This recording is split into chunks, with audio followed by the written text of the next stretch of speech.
ओम नमः शिवाय। समस्त श्रद्धेय श्रोता बंधु मानू मु पंडित ज्योतिर्विद राकेश कुमार दास शर्मा मोर समस्या और समाधान चैनल को स्वागत जनाऊँगी। भगवान शिव शंकर आपण मानू भल रखंतु, सदाबले आपणकर परिवार मध्यरे सुख शांति लगी रहू। जेकोसी विपद आसूची भगवान को कृपारू सब विपद आपणकर समाधान हो जाऊ। सब विपद आपण माने सदाबले रक्षा पातु। थंबनेल आपण जानी सारी आजिर विषय कौन अच्छी ना, जदि सदाबले आपणकर टंकार अभाव लगी रोचे, आपण अनेक परिश्रम करुछंती किंतु धनटी को संचय करिबारे असुविधा होउची, संचय हो नाही, खर्च अधिक परिमाण हो जाउची, किंबा इनकम सोर्स जोटा आपणकर अधिक इनकम अधिक आय आपण करि पारु नाहंती।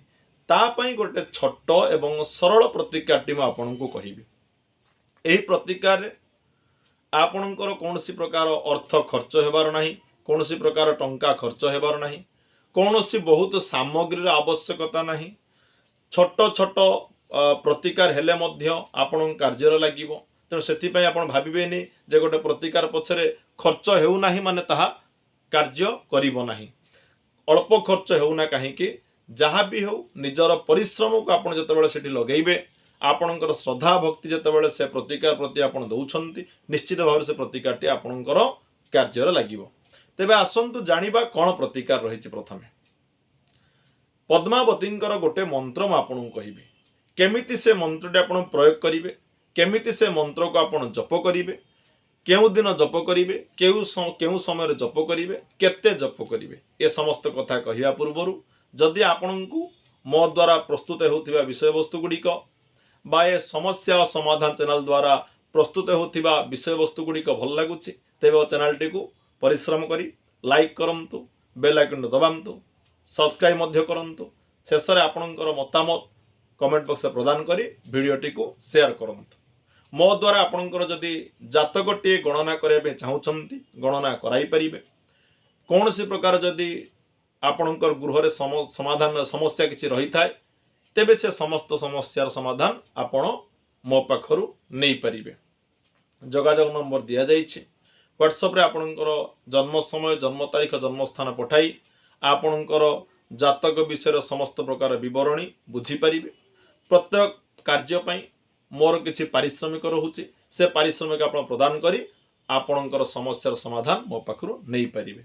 आसंतु जानिबा सही पद्मावतींकर मंत्रटी कौन। प्रथमे मंत्र हेउछि कौन, ओम ह्रीं पद्मावत्यै नमः। आउ थरे मु कहि दउछि देखंतु, ओम ह्रीं पद्मावत्यै नमः।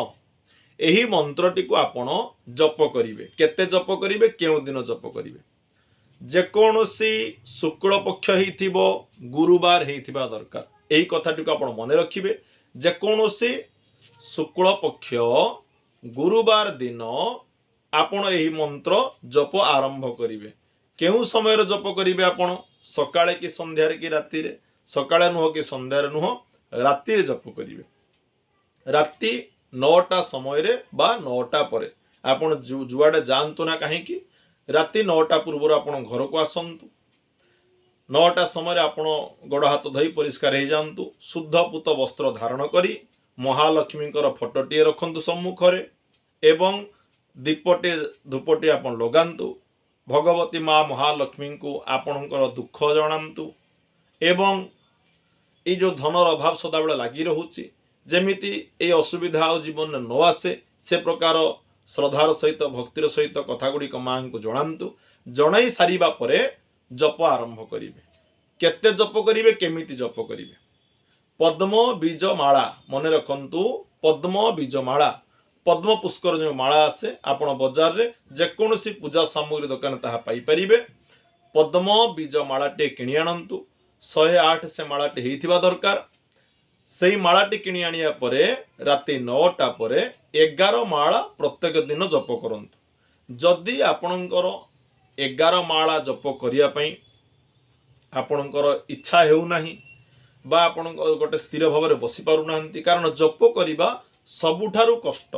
जीवन रे जेते प्रकार प्रतिकार आपण करूछंती सबुठारु बड़ कष्ट प्रतिकार होउची जप करिबा। कारण जप करने समय कौन हुए ना मन एतेटा स्थिर रुहे ना। तो अल्प किसी हो बरं गोटाए माळ हो ना कहीं किंतु एकाग्रतार सहित आपण जप करने दरकार। जदि आपण 11 माळ जप करि पारु नाहंती यथाशक्ति अर्थात गोटे माळ हो 2 माळ हो 3 माळ हो आपण को जतिकी इच्छा होची सेतिकी मंत्र आपण प्रत्यह जप करंतु। 3 मास पर्यंत आपण जप करंतु देखिए 3 मास पर धीरे धीरे धीरे धीरे आपणकर जो समस्या लगी रोची ये जो धनर अभाव देखा देउची टंकार अभाव देखा देउची ता दूरीभूत हेबो। एवं जेतेबेले जपटी आपण 6 मास करिवे जहाँ पाठ लेखा जहाँ पुस्तक जहाँ लेखा अच्छी जदि आप 6 मास जपटी कंप्लीट कर दौरान तेरे 6 मास पर अचानक भाव चमत्कार भाव आपणकर जीवन में ये जो टंकार समस्या लगी रोचे ता दूरीभूत हो। तो ये थिला संपूर्ण विवरणी धनर अभाव जो देखा दूसरी कौन प्रतिकार करेंगे। जदि ये कथाटी आपण मैंने बुझीपारी ना कौन सी प्रकार असुविधा नहीं निर्द्वंद्व आपण मैंने मत जोगाजोग करी ए प्रतिकारटी पुनर्बार आपण बुझीपारे जीवन में लगातु आपण देखिए निश्चित भाव में जीवन में बड़ परिवर्तन आसब। कारण संसार जदि संसार सबुठारु बड़ शक्ति कौन थाए तेबे ताहा होची दैवी शक्ति भगवान शक्ति। दैवी शक्ति को जागृत करी समस्त कार्य आमे सफलता लाभ करि परिबा एहा होची वेदर वाणी। तेणु आपण माने ए प्रतिकारटी प्रयोग करंतु। जदि आपण उपकृत हेउछंती आपणकर साई पड़िशा हला बा आपणकर बंधु बांधव बा आपणकर संस्पर्श जो मान रहउछंती ताकू मध्य प्रतिकारटी करिया पे कहंतु। तेबे आजि पय विदाय दियंतु।